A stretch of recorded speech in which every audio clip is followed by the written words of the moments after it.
Hello. मेरा नाम है डॉक्टर तलहा नदीम और 2023 में मैंने एमडी पीएसएम की सीट में एडमिशन लिया था। कम्युनिटी मेडिसिन मैंने सोचा नहीं था इतना भारी पड़ जाएगा मुझे। थीसिस की डेट आ चुकी है, थीसिस सबमिशन की 17 जून, और मेरा प्रिपरेशन बिल्कुल भी ना बराबर है और मुझे समझ नहीं आ रहा है मैं क्या करूं। मेरा थीसिस टॉपिक था out of pocket expenditure among diabetic food ulcer, और मैं यहाँ पर बहुत बुरा फंस गया हूँ। 128 कॉलम बने हैं एक्सेल शीट में, और भरते भरते मेरी जान निकल रही है। ये मेरा केस फॉर्मेट है भाई साहब, इसको बनाते बनाते मुझे 18 महीने लग गए। जो परफेक्शन होता है ना, वो मैंने इसे बनाने के बाद समझा है कि ऐसे फॉर्मेट हम बनाते हैं। अगर आपके पास कोई रेडीमेड स्केल नहीं है और आप जीरो से एक थीसिस के लिए क्वेश्चनर बना रहे, तो अभी तो 154 मेरा सैंपल साइज था, जिसमें से अभी तक मैंने सिर्फ 81 ही एक्सेल शीट में भर पाया हूँ। बाकी के जो सैंपल्स केस फॉर्मेट मुझे भरवाने थे, वो मैंने बात की थी जो हमारे बीएससी पीएमटी टेक्नीशियंस होते हैं, पर उनसे हुआ नहीं। उनके पास ना लैपटॉप है, तो वो थोड़ा सा दिक्कत हो जा रहा था, और बहुत से लोग तो ना ही कह दिए। असल में वो कर भी लेते तो दिक्कत क्या आती ना, कि मुझे वापस से चेक करना होता, और वो वेरीफाई करने में जितना टाइम निकल जाता वो बहुत ही ज़्यादा होता। तो खैर ठीक है, जो भी हुआ बेस्ट हुआ। अभी मैं ही एंट्री कर रहा हूँ। अब बहुत से लोग बोलेंगे कि जब आपने केस लिया था, केस फॉर्म जब भरा था, तभी आप एंट्री कर देते तो बेस्ट होता।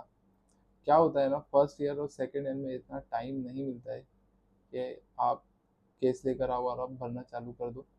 ये बहुत ही मुश्किल हो जाता है। तो हम क्या करते हैं, हम स्टेप वाइज जाते हैं। सबसे पहले तो हम पूरा केस, पूरा सैंपल साइज कंप्लीट हो जाए, इसकी ही धुन रहती है हमें। साथ में ओपीडीज वगैरह होते हैं, बहुत सारे काम होते हैं जिसमें आप उलझ के रह जाते हो, और आप ये नहीं होता है।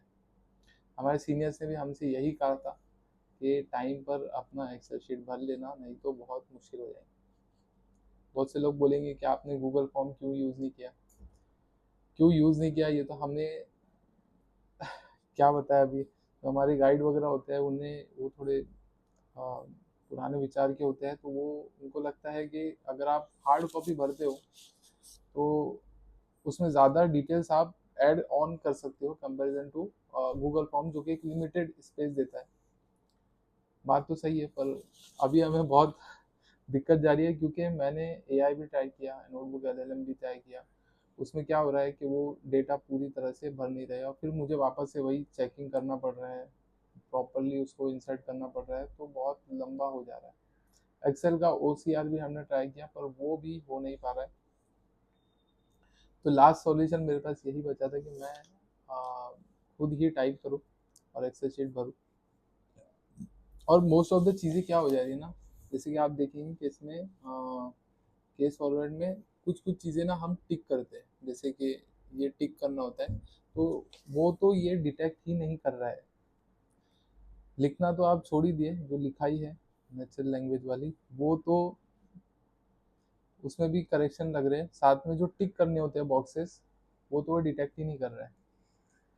दूसरा, मेरे दोस्त ने जो एक सॉफ्टवेयर बनाया था गेमा वाला, जेमा इसका, तो उससे भी मैं ट्राई किया जेमा डेटा से, पर उससे ना भी काफ़ी टाइम लग रहा है, वो भी प्रॉपरली डिटेक्ट नहीं कर पा रहा है। साथ में वो पेड भी है, और दूसरा उसका फीचर है कि वो आपसे अगर आप उसको बोलो डेटा, तो वो इंसर्ट करता है प्रॉपरली नेचुरल लैंग्वेज में, हिंदी मराठी जो भी आपको सही लगे, तो वो उसमें इंसर्ट करने में कामयाब है। और मसला वही है कि जितना बोलने में टाइम जा रहा है, उतना मैं लिख कर अपना टाइम सेव कर सकता हूँ। तो ये भी प्रॉब्लम है उसके साथ। और अभी सबसे हार्ड पार्ट तो मेरा डेटा ही कलेक्शन था, क्योंकि आउट ऑफ पॉकेट एक्सपेंडिचर अगर हम जो बेड रिडन पेशेंट्स का है, जिनका एम्पुटेशन हो चुका है, अगर उनका हम आउट ऑफ पॉकेट एक्सपेंडिचर हम निकालने जाते हैं, तो हमें उनसे मिलना ज़रूरी है जो एक्चुअली स्पेंड कर रहा है इनके प्रोसीजर्स और इनके हेल्थ एक्सपेंडिचर जो एक्चुअली उठा रहे हैं उनसे मिलना होता है, वही आपको ये प्रॉपरली चीज़ें बता सकते हैं। तो मुझे क्या दिक्कतें आई इसके अंदर, सबसे पहली दिक्कत कि जो जब भी मैं जाता था तब भी मुझे पेशेंट्स या पेशेंट का केयर गिवर या टेक केयर जो करते थे वही मिलते थे। मोस्ट ऑफ द टाइम उनको कुछ पता नहीं होता था कि कहाँ पर क्या खर्चा हो रहा होता है, और जो इनकम एक्सपेंडिचर उठा रहे होते हैं वो वहाँ पर प्रेजेंट नहीं होते हैं, क्योंकि वो कमाने वाले लोग हैं और उन्हें सुबह में जाना होता था, रात में वो आराम करते थे, तो वो प्रॉब्लम थोड़ा हो जाता था। तो हमने क्या किया कि हम जो ज़िम्मेदार लोग हैं उनसे कांटेक्ट करते थे।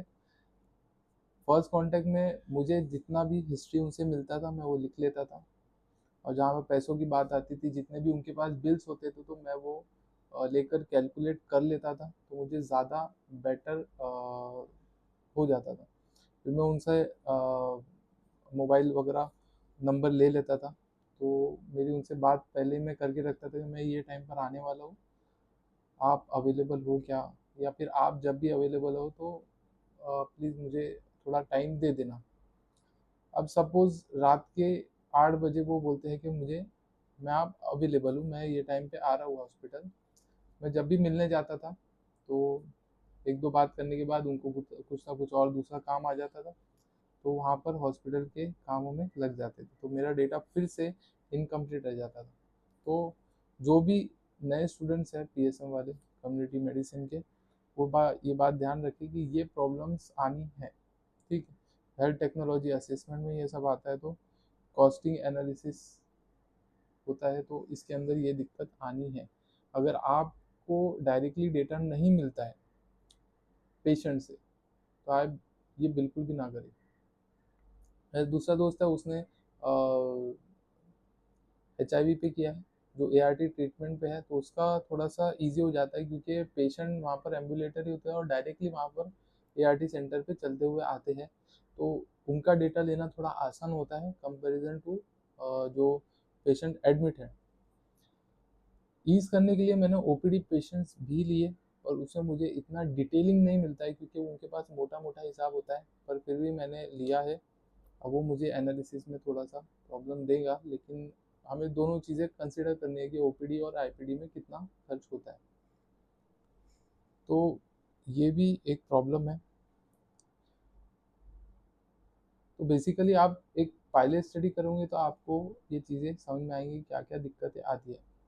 But even after doing a pilot study, there are many things that should be considered while doing a thesis. तो अपना जो थीसिस टॉपिक है वो सोच समझ कर लीजिए।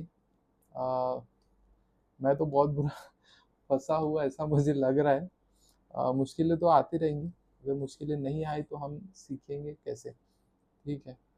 मेरा इंटेंशन भी पीएसएम देने का कुछ और था, पर मैं यहाँ पर कुछ और ही इसमें फंस गया हूँ। देखते हैं क्या होता है। 17 जून का सबमिशन डेट है थीसिस का। कोशिश करते हैं कि उससे पहले हो जाए तो ज़्यादा बेटर है। अगर किसी को डेटा एंट्री के अंदर कुछ मुझे हेल्प कर सके तो मुझे ज़रूर बताइए। मैं कोई ऐसा एआई, कोई ऐसा सॉफ्टवेयर जो मेरी हेल्प कर सके फॉर एंट्रिंग डेटा, ठीक है। मिलते हैं नेक्स्ट वीडियो में, कुछ इंटरेस्टिंग बात करेंगे और आगे बढ़ेंगे। बाय।